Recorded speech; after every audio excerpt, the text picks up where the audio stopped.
Hi, this is Daniel Nahar, and you're listening to the Heart of a Lion podcast. Episode number 4, Growing Up as a Jehovah's Witness. As a child growing up, there's nothing you look forward to more than waking up early Saturday morning and running downstairs to have a bowl of your favorite cereal and watch your favorite cartoons. Mine were Pokemon and Yu-Gi-Oh!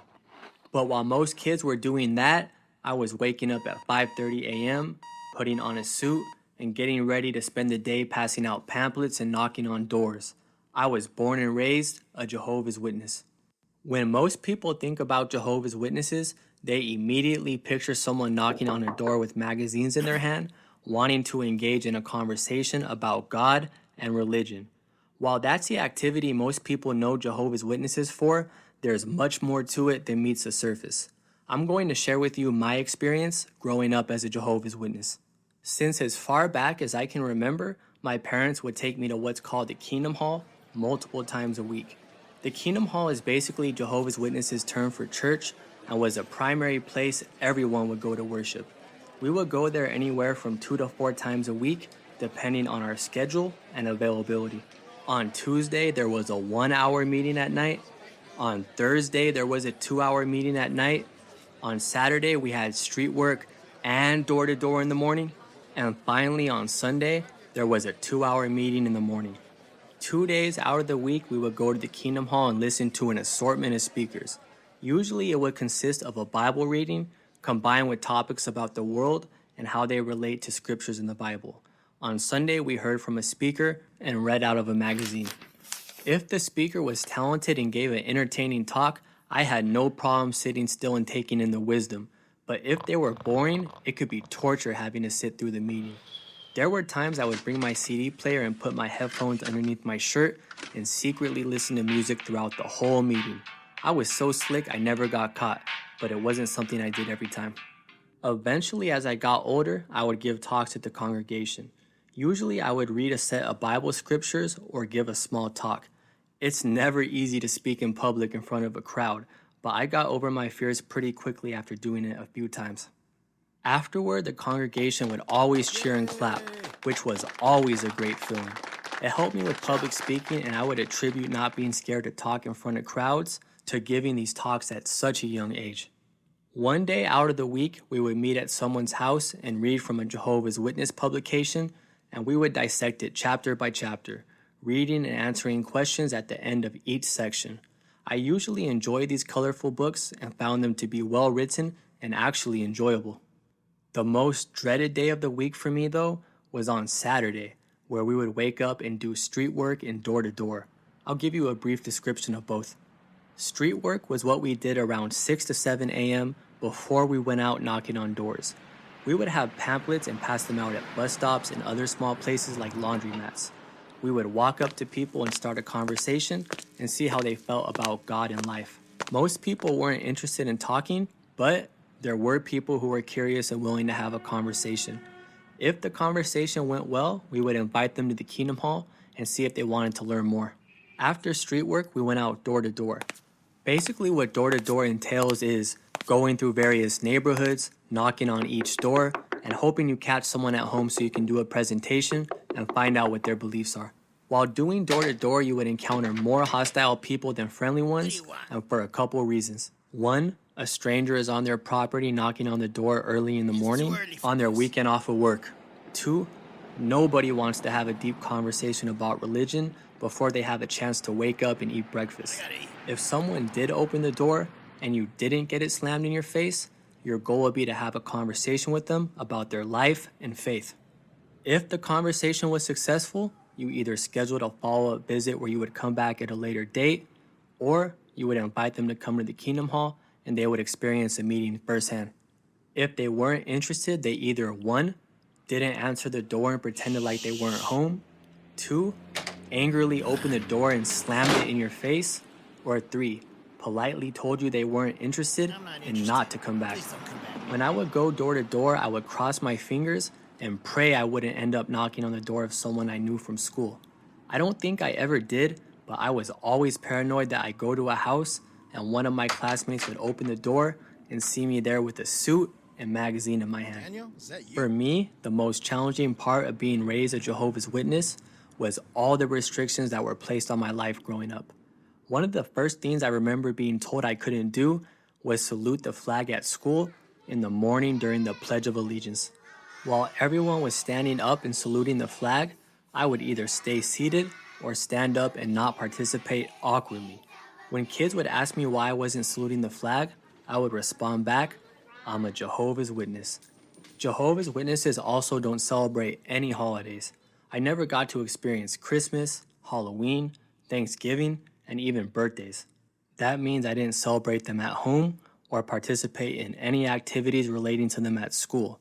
For example, when Christmas time came around and they had Christmas plays at school, I would sit in the back of the auditorium while my class rehearsed because I wasn't allowed to participate. Halloween was another major holiday I missed out on. This was one of the most exciting holidays for kids, especially in elementary school.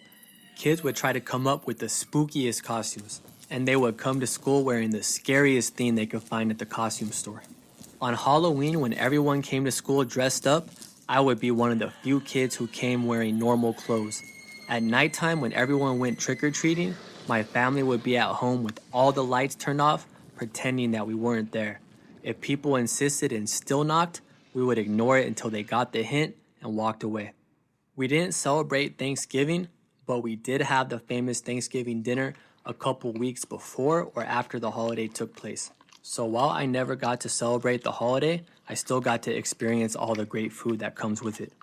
One of the biggest experiences I missed out on as a kid was the celebration of birthdays, mine or other people's. I always saw other people get their own cakes, parties, and gifts, but it was something I never experienced myself. When my friends' birthdays came up, I wouldn't be able to go to their parties or get them gifts. Eventually, when I became an adult, my family members who weren't Jehovah's Witnesses started to buy me gifts on my birthday and Christmas, but it wasn't the same experience. I never had my own birthday party or woke up early on Christmas to open presents.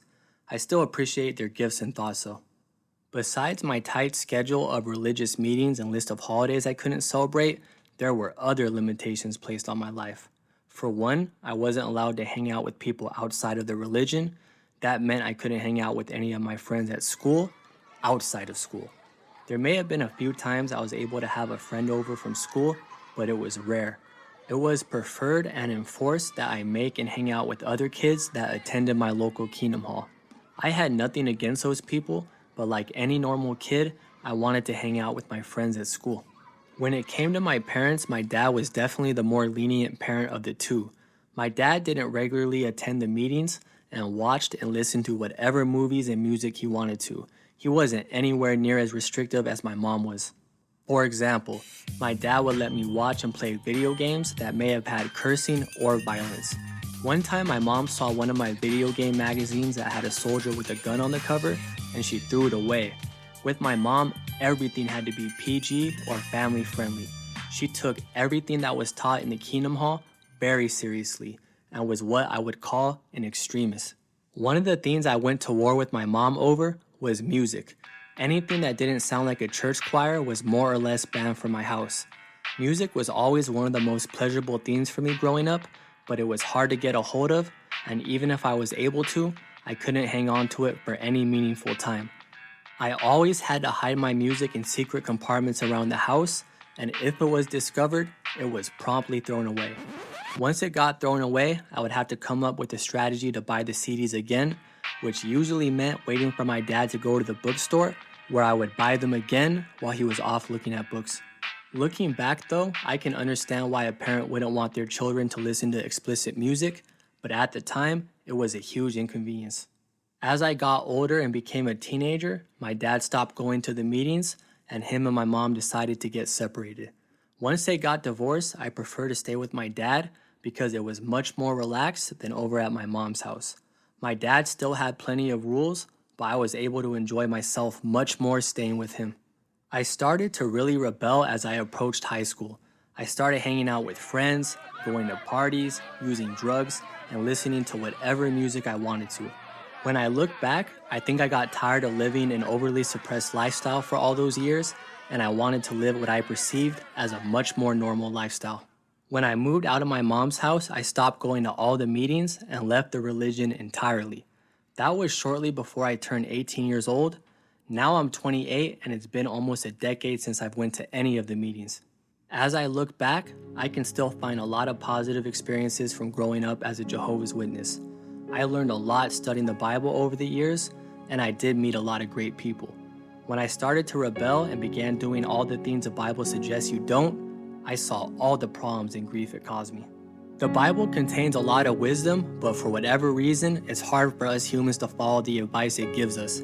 I could have saved myself a lot of heartache by applying the principles I was taught, but instead went to seek outside validation and paid a heavy price for it. It was definitely a unique experience growing up as a Jehovah's Witness. I lived opposite of most people for the first half of my life. Now that I'm older, I'm not as bitter about my childhood as I used to be, and can focus on some of the positive aspects of my situation. In the end, like most religions, Jehovah's Witnesses have many great people attending the organization and are just doing their best to share a good message.